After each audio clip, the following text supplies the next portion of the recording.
Yo, I try to tell them. It's my year. Hey.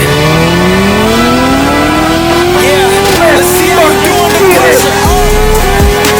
I've been wanting this shit forever. I've been in the field with whatever they throw at me. Brush it off, pick myself up, moving on to the better.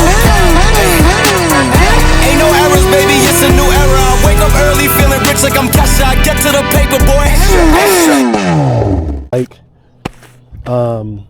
I don't feel left out. If you pull up to a meet, you pull up with some friends, everybody's got leader bikes, you're not going to feel like your bike is inadequate. The bike is only part of the equation. Your skills as a rider, or your skill as a, if y'all like to race and roll race and stuff like that, all that comes from personal skill. Because the same person that's on the that S1000 that you want, that seems really, really fast, I'm pretty sure if you let them ride on your bike, the Gixxer, they'll be just as fast, because that's just what they do. They like to practice it. They're just good at it. So the bike is not the end all be all. It's not gonna make you or break you. Don't matter if you got a V4R, V4S, Ducati, it doesn't matter what you got.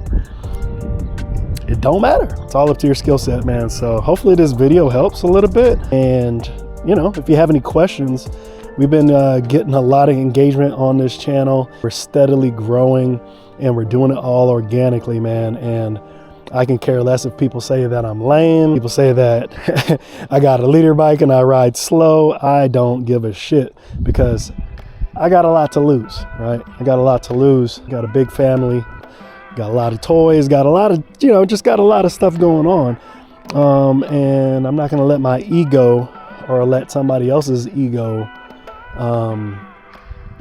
get me into something that get me into a situation that I don't want to be in. So I have a lot of restraint when I go out on group rides and go to these meets and stuff like that. I have a lot of restraint. Don't let peer pressure influence my decisions as much as I would have if I didn't have the things that I have, right? If I didn't have my family, if I didn't have my kids and stuff like that, people that depend on me to make it back home at the end of the day. So it just doesn't matter. If you get a leader bike and you cruise, I'd be cruising like IMK. People be giving IMK shit too. They'd be like, why are you buying all these race bikes? He was talking about it. I'm pretty sure he's gonna make a video about it, but he was talking about it. He was like, people give him shit for buying these race bikes and, modding them out. You have a $100,000 V4R and, he rides it. He cruises that thing 70, 80, 90 miles an hour. He gets on it when he wants to, but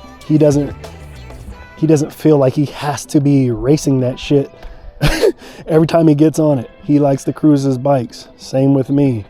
It doesn't matter what I get. If I get a Ninja H2, I'm gonna be cruising the hell out of that shit, man. It's just because I got an H2, I can go fast when I want. Same with this. It's an awesome leader bike. It can go fast when it wants. It goes as fast as you're willing to push it, and it can go, it can go much faster than than how I push it. So just keep that in mind, guys, and be safe, be smart with your choices. You definitely cannot go wrong with this Suzuki Gixxer. In terms of, that's old school right there. He likes to walk around too. I love old school, man. In terms of like electronics and the upgrades or the options available for this bike, when you compare it to other bikes like the S1000, I would say like S1000RR, anything that's kind of European, whether it be Aprilia, MV Agusta, stuff like that. Those bikes are going to have way more upgrades to it as far as like getting cruise control and all that stuff. You can get that stuff standard on those bikes. On this bike, you have to like add that stuff. Can you get a quick shifter? I mean, could you get some of those things like cruise control? Yes. You have to do that aftermarket though, so it won't come standard with those bikes, which makes those bikes really appealing to me, because now that I am learning on this thing, it's like, okay, I do want stuff like cruise control and things of that nature. So I'll appreciate those little upgrades, those new nuances when I do upgrade. So it just depends on how you want to ride. How do you ride? What are you expecting out of the bike? This bike will never be turned into like a ratted out roll bike at all. This is going to remain a daily rider. This is a daily riding bike.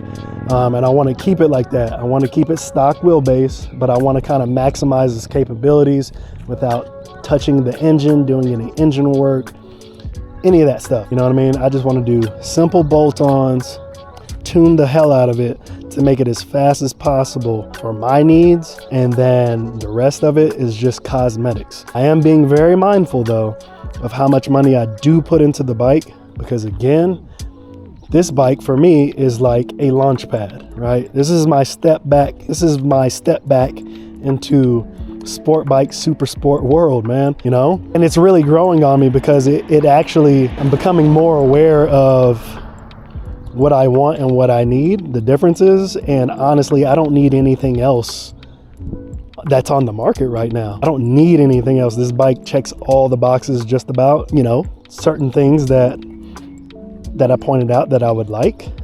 Better master cylinder,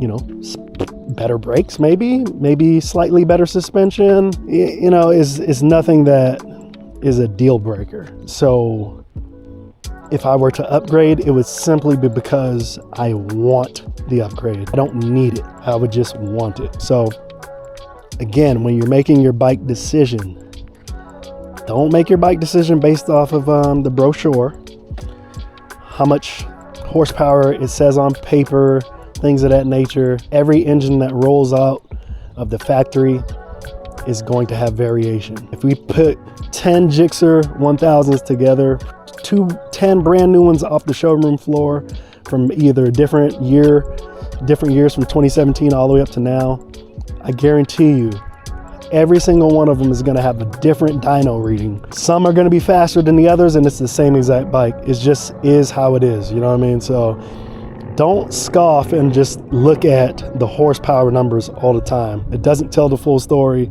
at all. Look, we got another moto bro down there. Everybody's out on bikes today, man. We about to get out on bikes today too, man. It's a beautiful day. It's a beautiful day to ride, and we're gonna be riding. I just wanted to make this video to kind of show you guys like why I love the Suzuki, man. I love it. We do have some upgrades coming. We have some upgrades coming that I'm super excited for. We are going to be getting rid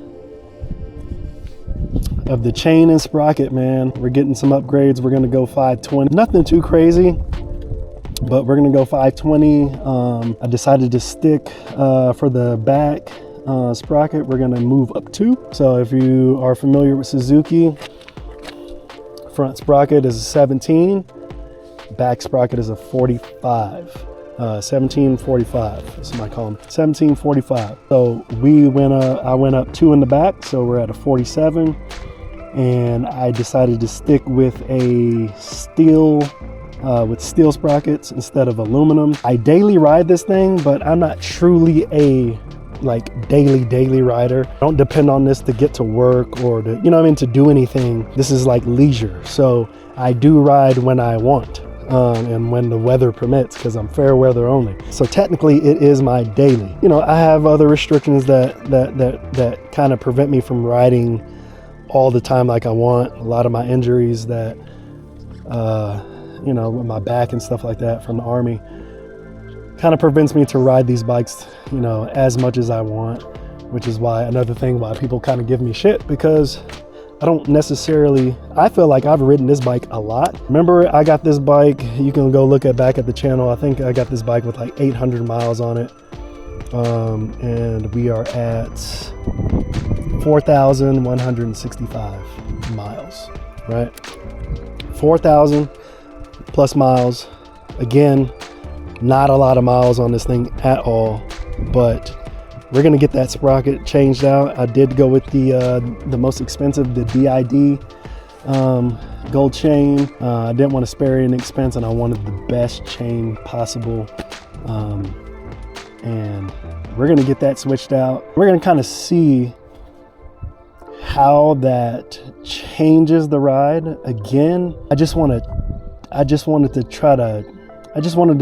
to make that change to see how it changes the bike's feel, and hopefully it changes it in a positive way. I'm kind of modeling it after Dude Mungus. I got some tips from him before when I was asking him about you know, how he went with his,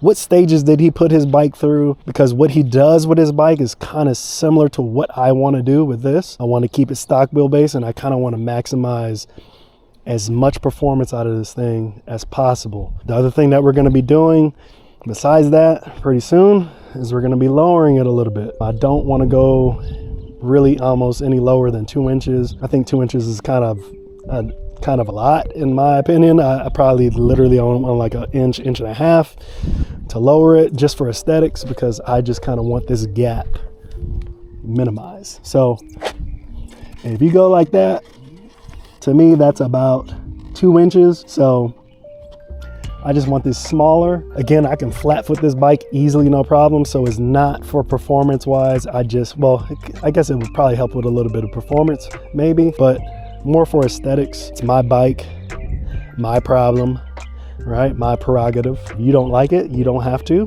ride it. I do. So I'm gonna be lowering that, but we want to lower it correctly. So we're gonna be having the Brock's lowering link put on, the fully adjustable lowering link, and then obviously that's gonna be lower. And to do it all properly and to keep it safe, we are not going to be cutting the kickstand. I don't trust that. And if you paid thousands and thousands, 14, 15, 16, 17, 18 plus dollars on any leader bike, you should make sure that your bike's going to be safe. So unfortunately got to spend another $220 on getting an adjustable kickstand. So, you know, it gets expensive, guys. It does get expensive, you know, to lower the bike, to get that look that you want. You know, lowering it at the Triple Tree ain't gonna really cost you nothing. A local shop, you can do it by yourself. A local shop can do it for you, you know, 60, 70, 80 bucks or something like that. That's basically labor. It don't cost much, but when you want to lower it correctly, I want it to be ergonomically functional, like it is stock, as close to stock function as possible. I don't want it to be all off and thrown off and stuff like that. So we're gonna lower it. We're gonna lower it correctly. However much we go, we're gonna balance it out. And man, I want to get into the roll racing. We're gonna slowly get into the roll racing. The much time that I have on the bike, I am really starting to really feel comfortable with it in terms of being able to go fast. Feeling a lot more comfortable with it being able to go fast, right? And it's taken me some time, even with all the experience of motorcycle riding that I've had since having my license since 2004 and been riding since then. It's a new experience. And I feel like the more upgrades you do on these bikes, man,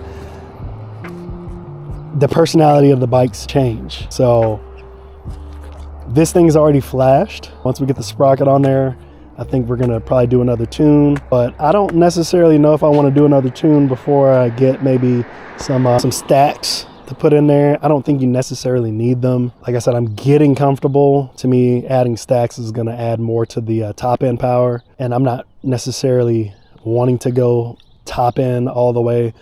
I kind of want to go quarter mile, kind of like Dude Mungus, and just be able to, hit that quarter mile and just open watt the bike, man, and just go. Not necessarily too worried about that per se. Again, this is going in stages, right? Stages. I'll tell you right now, Brock's lowering link, fully adjustable lowering link, kickstand, that right there is going to cost you about $500 total, right? $500 total. The chain sprocket costs about $300. If you guys follow me on Instagram, you probably saw a funny little meme that I had when I bought the chain and sprocket. My wife saw it and was like, "What'd you spend $300 on?" So right then and there, you're looking at $800, right? I got it flash. If you go get it flash, you can probably get it flash for like $400 to $500, depending on what you're doing, your local shop or whatnot. So all in all, this is what I have into the bike. I haven't put much into the bike. The bigger upgrades that I'm contemplating, that I really want to do, I actually love the stock rims, but they're so heavy. And I think that one of the things that would make this bike even faster is changing out the rims. Now, there's some options out there that I like. Core Moto is like the best option for me, but it's also $3,000. And I'm on the fence about that, because one of the big things that I'm kind of thinking of is like, is $3,000 really going to give me the desired result that I think that I want in my head? Or is it more or less just going to be like a placebo effect? I'm going to feel faster. Now, technically, I know that it's going to be a completely different weight difference. I've seen the videos with Chris Moore, him weighing the fully set up rims, Core Motos versus the stock rims. To me, the weight difference, 20 something pounds up to 30 pounds, is like insane just on the rims alone. So at a racing standpoint, I get it, it makes sense. But for a daily driving, for the way I use the bike, it doesn't really make sense right now. Plus, I think of it in terms like, damn, $3,000 for some rims. Well, that's $3,000 that I can put off to pay off the bike, or that's $3,000 that I could use on a down payment for my dream bike. You know what I'm saying? Like on a S1000 or an H2. So it's like, if I put that into this bike, if I put $3,000 into this bike today and I go sell it tomorrow, you're not going to get that back from the dealership. The dealership ain't going to pay me $3,000 for the rims. They don't care. They're going to sell it for $3,000 more to get to get that money back, but they're not going to give me that $3,000 back. So it's like, I would have to take those rims and sell them myself and put these stock ones back on to try to recoup that money. I just don't know if it's worth it, especially if I plan on upgrading. So again, determine how you want to use your bike, right? Also, I'm just thinking about paying this thing off and keeping it as well. So, you know what I mean? But it just depends. It just depends. But good thing to have is options, right? It's always a good thing to have. Also thinking about putting another exhaust, a full exhaust on here. The only thing that we have on here right now is a, the titanium slip-on or whatnot. We're running Voodoo headers. I kind of want the full Acura full exhaust on it. I think it looks amazing. It sounds awesome. Again, I just don't know if I want to put all that money into those parts if I'm going to be selling the bike, or, you know what I mean, trading in the bike.